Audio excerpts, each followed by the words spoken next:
Today, we're taking a fascinating plunge into the world of how we express ourselves. Yeah, specifically looking at opinions, preferences. And that, often tricky dance of agreeing and disagreeing. Right. Our mission here is to equip you with, a rich toolkit of phrases. And more than just phrases, right? A deeper understanding of the dynamics. Exactly. The dynamics behind these everyday interactions. We've gathered insights from guides on English phrases and also analyses of cultural communication styles. And this deep dive, it really is more than just, memorizing vocabulary. What's really powerful is understanding the subtle impact of how we choose our words. How we say things. Yeah, and how that shifts across different contexts, different cultures. Mastering this isn't just about sounding polite. No. It's about clarity, thoughtfulness, and genuine conviction in all parts of your life, really. Okay, so let's unpack this right from the start. Preferences. What exactly are preferences? Well, our sources define them pretty clearly as, essentially, our opinions about what we find good. Okay, opinions about what's good, not just likes. Sort of.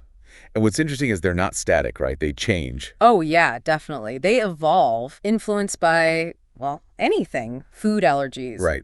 Or moving to a new country, experiencing a whole new culture. Totally. It's true. And, our sources pinpoint some really vivid ways we talk about people's preferences. Like what? Well, you've got picky eaters, for instance, people who refuse certain foods or just eat the same few things. Okay. Like the example, Mike hates cucumbers and tomatoes. He is such a picky eater. Exactly. Or on the other end, someone with a sweet tooth, strong craving for cakes, cookies. Guilty. I relate to the other example. I spend a good amount of money on candies to try to satisfy my sweet tooth. Me too, sometimes. Now, the sources did mention junkie, like sports junkie, for extreme liking. Oh, right. But they strongly advise against using it. Why is that? Well, it's got serious links to drug addiction, obviously. Yeah. And it's just not suitable around kids, but also it kind of diminishes the seriousness of addiction. Plus, it can make your communication seem less thoughtful, maybe less professional. That's a really crucial point. Language carries weight, doesn't it? Even casual words. Absolutely. So, okay, we've got preferences defined, some labels. How do we actually say what we prefer, linguistically speaking? Right. Well, you know how sometimes you use the ing form, like I like going to the mall? Yeah. And other times the to plus verb form, like he likes to play soccer. Both work with verbs like and love. It's really flexible. So, I love traveling, or I love to read murder mysteries. Both okay. Both perfectly fine. And building on that, there are other, maybe slightly more intermediate ways to say you like something. Okay, like what? You could say, I'm a big fan of. Like, I'm a big fan of chocolate chip cookies. Or, he's a big fan of going to the gym before 6 a.m. Using the gerund there, too. Exactly. And notice, with big fan of, and also to enjoy, Yeah. you use a noun or a gerund, not the infinitive. Ah, good catch. So, we enjoyed the movie, or I enjoy watching horror movies, not enjoy to watch. Correct. Then there's to be keen on, like I'm keen on Indian food. The kids are keen on playing football. British English, maybe? Often, yes. And then there's to prefer, super versatile. How so? It can be polite, sometimes a bit formal, and it's great for comparison. Okay, give me examples. They prefer classical music. Simple. Or comparing, she prefers drinking water to wine. Right. Or even future plans. We'd prefer to meet him tomorrow. Uses the infinitive there. Exactly. It's a real workhorse phrase, prefer. Very useful. Wow, yeah, prefer is really flexible. That's a good one to remember. Okay, on the flip side, what if you don't like something? How do you say that politely? Good question. Politeness is key here, often. Our sources list several ways. Like her. You could say, I'm not crazy about, for example, I'm not crazy about traveling by plane. It's softer than hate. Okay. Or just a simple dislike. I dislike peanut butter and jelly sandwiches. Yep, straightforward. For stronger feelings, you have hate.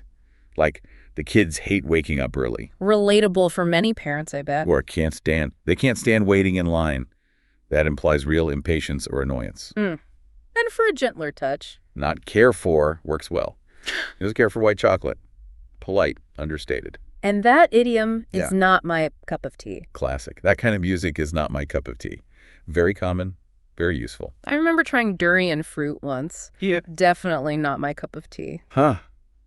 Perfect example. And that actually leads to another key point from the sources. Which is? Preferences aren't fixed. They change, sometimes dramatically. Right, like you mentioned earlier with moving or allergies. Exactly. One source had this great example of a Brazilian person who moved to the USA. Hated coffee initially. Really? Coffee? Yep, hated it. But after living in the States for a while, came to absolutely love it. Wow, that's quite a turnaround. It is. And it's a good reminder for all of us, Think about how your own opinions have shifted. Maybe due to experiences or just growing up. It's true. My music taste is definitely different now than it was 10 years ago. See? It happens. So, moving beyond just personal likes and dislikes. What about general opinions? How do we state those clearly? Yeah, the broader stuff. This is fundamental, right? Clear communication starts here. Our sources give a ton of phrases. Okay, let's hear some. Things like, I think, I believe, I feel, in my view, in my opinion. Standard ones? Right. Also, from my perspective, as far as I'm concerned, personally, I think. A bit more emphasis on the personal view there. Exactly. And slightly softer, maybe. Seems to me that, or my impression is that. Lots of options depending on how strong or tentative you want to be. Okay, that's giving opinions. What about asking for them? Politely, without putting someone on the spot. Also crucial. Key phrases include, what are your views on? Whoa, how do you feel about? Where do you stand? Where do you stand? Sounds a bit more direct. It can be, yeah. Others are maybe more informal. What do you reckon? What's your take on? What's your take? I like that one. Casual. Yeah. Or even just any views on. It's interesting, isn't it, how the exact phrase can really change the feel? Massively. Especially, as our sources point out, in cultures like British English, which are famously obsessed with politeness and not being too assuming. Right. Choose your words carefully. Always good advice. Okay, let's shift gears slightly. Agreement. This seems like the easy part, maybe? Often, yeah. The easy bit, as one source called it, usually makes everyone feel good, right? Builds rapport. So how do we signal agreement? Loads of ways. Simple acknowledgments like, yes, that's right, that makes sense, I'm with you, I think so too. Just showing you're following and on board. Exactly. Or validating your point. I see what you mean. That's a good point. You're right. And for stronger agreement, when you really, really concur. Then you pull out the big guns. Absolutely. I couldn't agree more. I'm 100% with you. You're absolutely right. It's enthusiasm. Yeah. And then there are the idioms. Ah, yes. We see eye to eye. Right. Where we're on the same page. Both mean you agree completely. Got it. Now, here's where it gets interesting, according to our sources. Even agreement isn't culturally universal in its expression. That's right. You'd think agreeing is just agreeing. But how we show it varies. How so? Well, while the basic idea is similar, some cultures, like in the U.S. apparently, tend to use upgraders a lot. Upgraders? Yeah, words like, oh, absolutely, or totally, or fantastic point. Even if maybe they don't agree with every single detail 100%. Really? So it's not literal 100% agreement? Not always. It seems to be more about showing enthusiasm, positive reinforcement, keeping the conversational energy up, maintaining harmony. It's about prioritizing that social connection. So someone from a culture where absolutely means I agree with every single word might find that confusing. Exactly. It could seem imprecise or even contradictory if you take it purely literally. It's about understanding the cultural function behind the word choice. Fascinating. Okay, that's agreement. Now for the trickier territory, disagreement. Definitely often the hardest part, especially professionally or in a second language. You want to disagree without causing offense. So how do we do that politely? What phrases do our sources suggest? There are quite a few good ones. Things like, I'm not so sure about that. Gentle pushback. Okay. I'm not sure I would agree with that. Similar vibe, I respectfully disagree.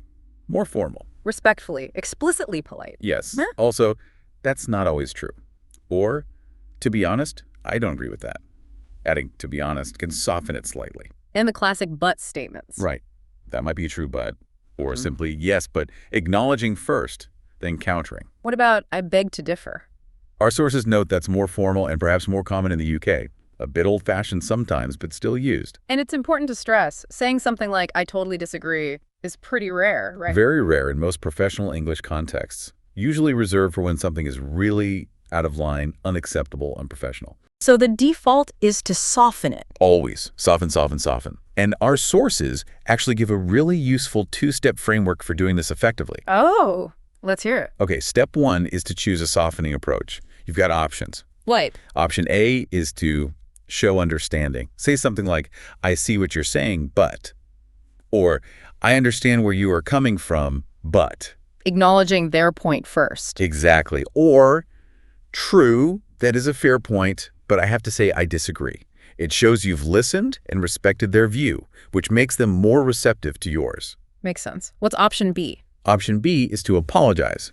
Now, this isn't apologizing for disagreeing. It's more a traditional softener for the awkwardness of dissent. So like, I'm sorry, but I don't agree with that. Precisely. And option C is to pretend to be unsure or in the middle. How does that work? Using phrases like, I'm not 100% sure I agree with you on, or I'm not fully convinced, it lowers the intensity. Okay, so step 1. Soften using understanding, apology, or uncertainty. What's step 2? Step 2 is crucial. Always offer an alternative solution or perspective. So don't just shoot it down. Be constructive. Exactly. Show you're thinking towards a solution, not just creating a problem. You can say, the way I would go about it is, or my suggestion would be to, Okay. or instead, I wonder if you could, or an alternative solution might be. It shifts the focus forward. That's a really practical framework. Soften, then suggest. It works well. So thinking about you, the listener, in practice, any general tips for handling disagreement well? Yeah, couple from the sources. One is interesting. If you find yourself getting emotional in debates. Which happened. Totally. Try referring to yourself in the third person. Really? Ow. Instead of saying, I disagree with this offer, it's unfair because I work hard, try framing it objectively. This amount doesn't match the current market standards. It creates distance, take the eye out of it. Exactly. It helps you self-distance, stay calmer, focus on the issue, not the feeling. Clever trick. And the other tip? Always be mindful of cultural intelligence. Your words, your tone, your directness. It can all be interpreted very differently across cultures. Which brings us immensely to the cultural dimension. This is where it gets really complex, right? Absolutely vital. And, yes, complex. Erin Meyer's book, The Culture Map, which our sources referenced, is brilliant on this. She talks about a spectrum. Okay, what's the spectrum? Basically, from confrontational cultures to avoids confrontation cultures when it comes to disagreement. Let's start with confrontational. What defines them? In these cultures, the main goal is seen as finding the truth, or the best solution. Disagreement and debate are actually viewed positively. Positively. Yeah, like it's good for the group, helps sharpen ideas, leads to better outcomes. It's not expected to harm relationships. People are generally comfortable saying things like, I completely disagree. Which cultures tend to fall into this category? Examples given include places like Israel, France, Germany. Germany has this concept, Sachlichkeit, objectivity, which encourages separating the opinion from the person. Also, Russia, the Netherlands, Denmark, Spain. Okay, so debate is constructive, not personal. What about the other end? Cultures that avoid confrontation. Here, the priority shifts completely. Group harmony is paramount. Harmony over debate. Yes, disagreement and direct debate are seen as negative, potentially damaging to relationships. Protecting the other person's face, their reputation, status, dignity is often more important than stating what you think is factually correct. Protecting face. That's a key concept. Which cultures fit here? Examples include Indonesia, Japan, Thailand, Ghana, China, Korea, Saudi Arabia, India, Mexico. Quite a different approach. Totally. But, and this is crucial, these are frameworks for comparison. No culture is a monolith. No individual fits perfectly. Right, it's relative. Exactly. The U.S. might look confrontational next to Japan, but looks like it avoids confrontation compared to Germany. There's no single right way, just different ways. Understanding that relativity is key.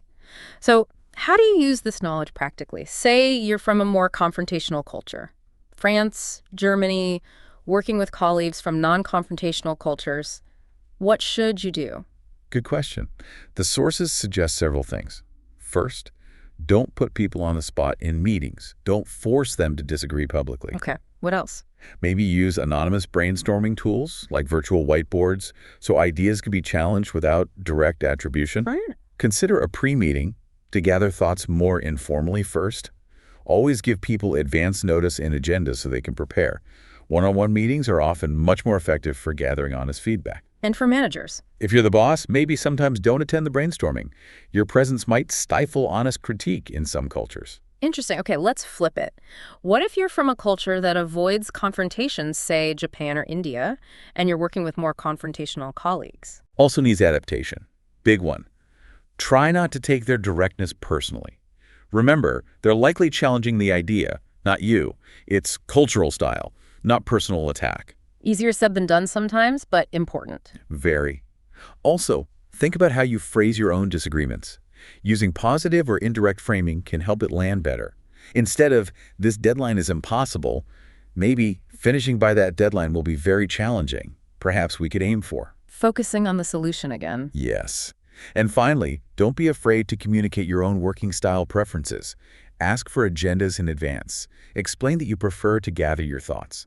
Build that mutual understanding. It really boils down to awareness and adaptation on both sides. Absolutely. Wow, we have covered a lot of ground today, from just saying you like cookies. Right, all the way to navigating these really complex cultural differences and disagreement. The goal of this deep dive was really to give you those practical tools, yes, but also that deeper understanding to help you communicate more clearly, more thoughtfully. And more effectively, ultimately, in every part of your life. And maybe to leave you with a final thought, something provocative from our sources. Which is? We seldom learn much from someone with whom we agree. That's powerful. It makes you think, doesn't it?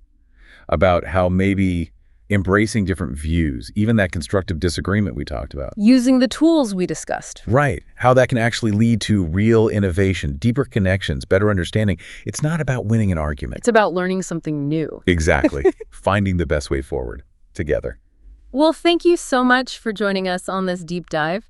We hope you continue exploring the rich, fascinating world of communication.